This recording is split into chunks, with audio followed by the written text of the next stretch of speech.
வணக்கம் நேர்களே, நான் உங்கள் சாரா ஃப்ரம் சாரா சாரோ.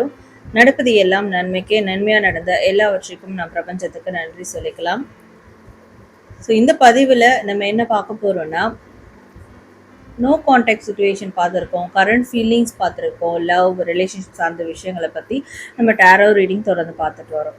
ஸோ நிறைய பேர் என்னை கேட்டது சொல்யூஷன் சொல்லுங்கள் மேம், இதெல்லாம் கரெக்டாக இருக்குது, பட் எனக்கு ஒரு சொல்யூஷன் கிடைச்சா நல்லாயிருக்கும், சொல்யூஷன் சொல்லுங்கள் மேம் அப்படின்னு கேட்டிருந்தீங்க.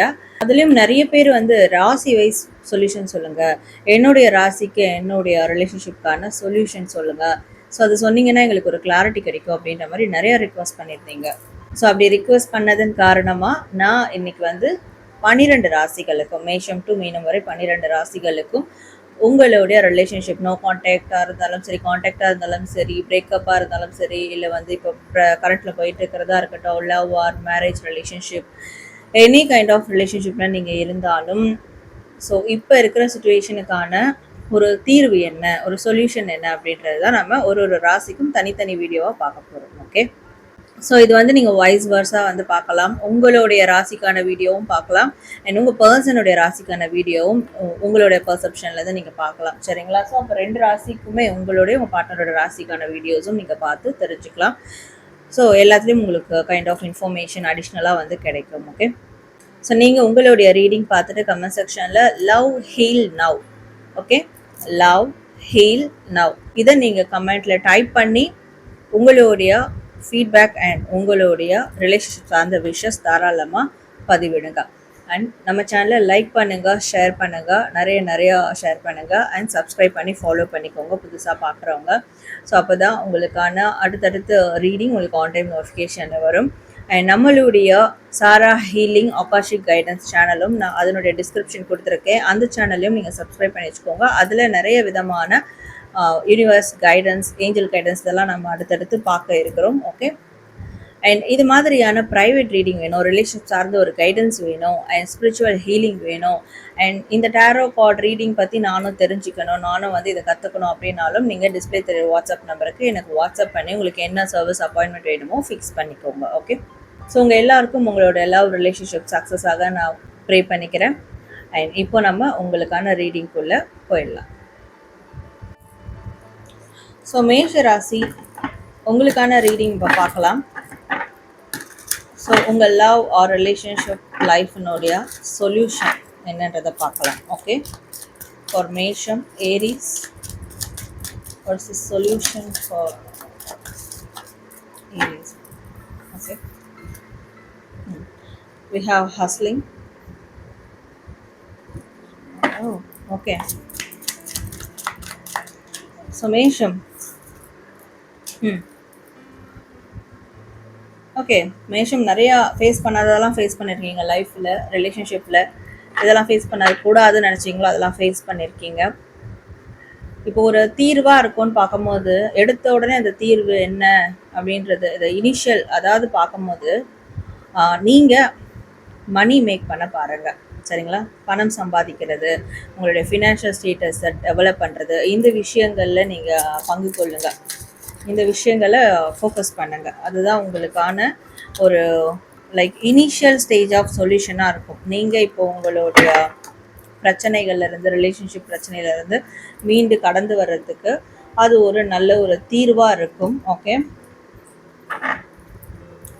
ஸோ இதற்கு மேற்கொண்டு ஓகே இந்த ரிலேஷன்ஷிப் தான் இப்படி இருக்குது, நம்மளுக்கு வேற ஒரு ரிலேஷன்ஷிப் அமையுமா, அப்படி அமைச்சா நல்லா இருக்குமா அப்படின்ட்டு சொல்லிட்டுலாம் இப்போ இருக்கிற சுச்சுவேஷனில் வேற ஒரு ஆஃபர்லாம் பிக் பண்ண வேண்டாம் அப்படின்னு இருக்குது. ஸோ இப்போ ரிலேஷன்ஷிப் பிரேக் ஆகிருக்குன்னு வச்சுக்கோங்களேன், உடனே வேற ஒரு ரிலேஷன்ஷிப் கிடைக்குதுன்னா, வேற ஒரு பர்சன் கிட்ட இருந்து ஒரு அப்ரோச் கிடைக்குது, ப்ரப்போசல் கிடைக்குதுன்னா, ஓகே அதுக்கு என்னன்னு பார்க்கலாமா, ட்ரை பண்ணலாமா, அந்த மாதிரியான விஷயங்கள் வேண்டாம் அப்படின்னு இருக்குது. ஓகே, சம்டைம்ஸ் உங்களுடைய எக்ஸ் பர்சன் திரும்பவும் நீங்கள் வரணும் அப்படின்னு நினைப்பாங்க.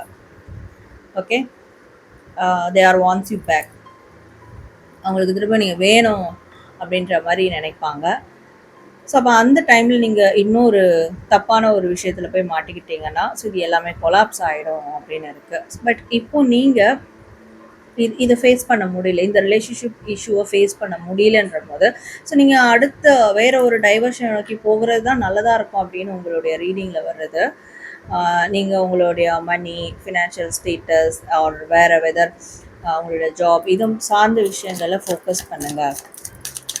அது ஒரு சிறந்த சொல்யூஷனாக இருக்கும். மேபி உங்களுடைய பர்சன் உங்ககிட்ட திரும்பி வர்றதுக்குமே அது ஒரு சொல்யூஷனாக இருக்கும். நீங்கள் நினச்சிட்டு இருப்பீங்க என் பர்சன் என்னை பற்றி நினைக்கிறது இல்லை, என் பர்சன் என்னை பற்றி வந்து எந்த ஒரு ஃபோக்கஸும் பண்ணுறதில்ல, அவங்களுக்கு எங்கே இருக்க போகுது என்னோடய ஞாபகம்லாம் அப்படின்னு நினைப்பீங்க. பட் இல்லை, ஆக்சுவலி அவங்க உங்களை ஸ்பை பண்ணிக்கிட்டு தான் இருக்காங்க. உங்களுக்கு தெரியாமல் மறைமுகமாக அவங்கள பார்த்துக்கிட்டு இருக்காங்க. நீங்கள் என்ன பண்ணுறீங்க, என்ன மாதிரியான விஷயத்த ஹேண்டில் பண்ணிக்கிட்டு இருக்கீங்க, இந்த ரிலேஷன் ப்ராப்ளத்தால் நீங்கள் என்ன தான் நீங்கள் முடிவு எடுத்திருக்கீங்க, நீங்கள் என்ன தான் பண்ண போகிறீங்க, உங்கள் லைஃப் எப்படி நீங்கள் இதை வச்சு டிசைன் பண்ணிக்க போகிறீங்க அப்படின்றதெல்லாம் அவங்க மறைமுகமாக உங்களுக்கு தெரியாமலே அப்சர்வ் பண்ணிக்கிட்டு இருக்காங்க.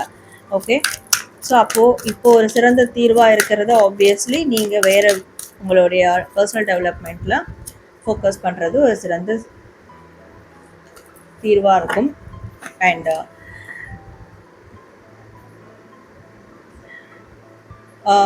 உங்களுடைய பிஸ்னஸ்க்கும் இப்போது ஒரு ஸ்கோப் இருக்கக்கூடிய ஒரு காலகட்டம் அப்படின்ற மாதிரி இருக்குது. ஸோ அப்போ அதை வந்து நீங்கள் சக்ஸஸ்ஃபுல்லி அதை ஹேண்டில் பண்ணிங்கன்னா, ஸோ விட்டு போனவங்க கூட திரும்பி வருவாங்க. ஆர் இப்போ உங்களை பற்றி தப்பான ஒரு அபிப்பிராயம் இருக்காங்க, ஒரு தப்பான புரிதலில் இருக்காங்கன்னா கூட அவங்க உங்களை பற்றி புரிஞ்சுக்கிறதுக்கு ஒரு வாய்ப்பாக அமையும். உங்களோட டெவலப்மெண்ட் தான் அந்த வாய்ப்பை கொடுக்கும் அப்படின்னு இருக்கும். உங்களோட பர்சனல் டெவலப்மெண்ட் தான் அந்த வாய்ப்பை கொடுக்கும். மேற்கொண்டு நீங்கள் போய் உங்களை புரிய வைக்கிறதுக்காக நீங்கள் பேசுகிறதுனாலையோ, அவங்களுக்கு உங்களை நீங்கள் வந்து நிரூபிக்கிறதுனாலையோ, இல்லை வந்து ஏதாவது இதை தக்க வச்சுக்கணும்னு எடுக்கிற ஒரு ஸ்டெப்ஸ், ஒரு முடிவுகள், அது வந்து உங்களுக்கு பேக் ஃபயர் ஆகும். ஓகே, ஸோ உங்கள் பர்சன் கண்டிப்பாக உங்களை வந்து அப்சர்வ் பண்ணிட்டு இருப்பாங்க. ஆனால் நீங்கள் ரொம்ப அப்சசிவாக அதில் இருக்கக்கூடாது அப்படின்றது தான். ஸோ அதிலேருந்து வெளியே வாங்க, ஃப்யூச்சருக்கான விஷயங்களை பிளான் பண்ணுங்கள். இன்கேஸ் ஃப்யூச்சரில் நம்ம பர்சன் நம்ம கூட திரும்பி வந்தால் நம்ம என்ன மாதிரியான விஷயங்களை அவங்களுக்கு ப்ரொவைட் பண்ணலாம், நம்ம எப்படி ஒரு ஸ்டெபிலிட்டி கொடுக்கலாம், ஸோ இப்போ நம்மக்கிட்ட இருக்கிற மிஸ்டேக்ஸை வந்து நம்ம எப்படி மாற்றிக்கலாம், அந்த மாதிரியான விஷயங்களை ஃபோக்கஸ் பண்ணுங்கள். அதுதான் அவங்க உங்ககிட்ட திரும்பி வர்றதுக்கான ஒரு சொல்யூஷனாக இருக்கும். அப்படி திரும்பி வந்தாலும் அது நிரந்தரமாக இருக்கிறதுக்கான ஒரு சொல்யூஷனாக இருக்கும். ஓகே,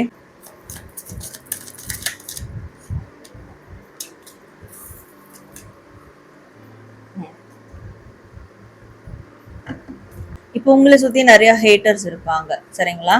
உங்களை சுற்றியும் உங்களோட ரிலேஷன்ஷிப் சுற்றியும் நிறையா ஹேட்டர்ஸ் இருப்பாங்க.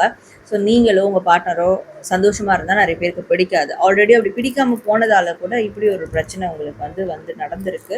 நீங்கள் 2 பேரும் பிரேக்கப் பண்ணிக்கிற அளவுக்கு, மிஸ் அண்டர்ஸ்டாண்டிங் வர அளவுக்கு, ஒரு பிரச்சனையை ஃபேஸ் பண்ணுற அளவுக்கு விஷயங்கள் நடந்துருக்குன்னா மற்றவங்களுக்கு நீங்கள் சந்தோஷமாக இருக்கிறது பிடிக்காமல் போயிருக்கும். ஹேட்டர்ஸ் நிறைய இருக்காங்க. அப்போது இந்த டைமில் அகெயின் அண்ட் அகெயின் நீங்கள் அவங்கள போய் புஷ் பண்ணாமல் நீங்கள் உங்களுடைய பர்சனல் டெவலப்மெண்ட்டை பார்க்குறது மூலிமா உங்களுக்கும் உங்களோட ரிலேஷன்ஷிப்புக்கும் உங்களுடைய பார்ட்னருக்கும் மேற்கொண்டு வேறு வெளியிலேருந்து வரக்கூடிய நெகட்டிவிட்டியை பிளாக் பண்ணலாம் இன்டைரக்ட்லி, சரிங்களா? ஸோ அப்போது இதுதான் ஒரே தீர்வாக இருக்க போகுது. உங்கள் பர்சனல் டெவலப்மெண்ட் பாருங்கள், டைவர்ட் பண்ணுங்கள். அப்போ எல்லாத்தையும் உங்களால் பிளாக் பண்ண முடியும். இதுவே ஃப்யூச்சர்லேயும் உங்கள் பர்சன் உங்களை தேடி வர்றதுக்கும் ஒரு வாய்ப்பாக அமையும். ஸோ சொல்யூஷன் இதுவாக தான் இருக்குது. ஸோ அதனால் இதை ஃபாலோ பண்ணிங்கன்னா கண்டிப்பாக உங்களால் எல்லா விஷயங்கள்லேருந்தும் உங்களால் மீண்டு வர முடியும். அண்ட் இந்த உறவை தக்க வச்சுக்கவும் முடியும். மேபி ஆர் இதில் ஏற்படக்கூடிய நெகட்டிவிட்டி மேற்கொண்டு ஏற்படாமலும் உங்களால் பார்த்துக்க முடியும். ஸோ நீங்களே அதை ப்ரொடெக்ட் பண்ணிக்க முடியும் அப்படின்றது தான் இருக்குது. ஏன்னா இந்த ரிலேஷன்ஷிப் சுற்றி நிறைய ஹைட்டர்ஸ் இருக்காங்க. ஸோ அதை நீங்கள் தான் வந்து தடுத்து நிறுத்தணும். அதை தடுத்து நிறுத்துறது சில சூட்சமம் இருக்குது. அந்த ஒரு விஷயம் தான் இங்கே உங்களுக்கு சொல்யூஷனாக வந்திருக்கு. ஓகே, ஸோ நேயர்களே, உங்களுடைய ரீடிங் பார்த்துருப்பீங்க. கண்டிப்பாக உங்களுக்கு நல்ல ஒரு கிளாரிட்டி கிடச்சிருக்கும் அண்ட் நல்ல ஒரு கைடன்ஸ், இன்ஃபர்மேட்டிவ் கிடச்சிருக்கும்னு நான் நினைக்கிறேன். ஸோ நீங்கள் கமெண்ட் செக்ஷனில் லவ் ஹீல் நவ் அப்படின்றத டைப் பண்ணி உங்களுடைய ஃபீட்பேக் அண்ட் உங்களுடைய ரிலேஷன்ஷிப் சார்ந்த, லவ் சார்ந்த விஷஸ் இருந்தாலும் தாராளமாக கமெண்ட் பண்ணுங்கள், லைக் பண்ணுங்கள், ஷேர் பண்ணுங்கள், நம்ம சேனலை சப்ஸ்கிரைப் பண்ணிக்கோங்க. அண்ட் நம்மளுடைய இன்னொரு சேனலோடைய லிங்க்கும் டிஸ்கிரிப்ஷனில் கொடுத்துருப்பேன், சாரா ஹீலிங் சேனலோடையது. அதையும் நீங்கள் சப்ஸ்கிரைப் பண்ணி மேற்கொண்டு உங்களுக்கு வேறு விதத்திலான கைடன்ஸ் தெரிஞ்சுக்கோங்க. ஓகே, ஸோ நான் உங்களை நெக்ஸ்ட் ஒரு நல்ல டாப்பிக்கோட மீட் பண்ணுறேன். And then this is Sara from Sara sir.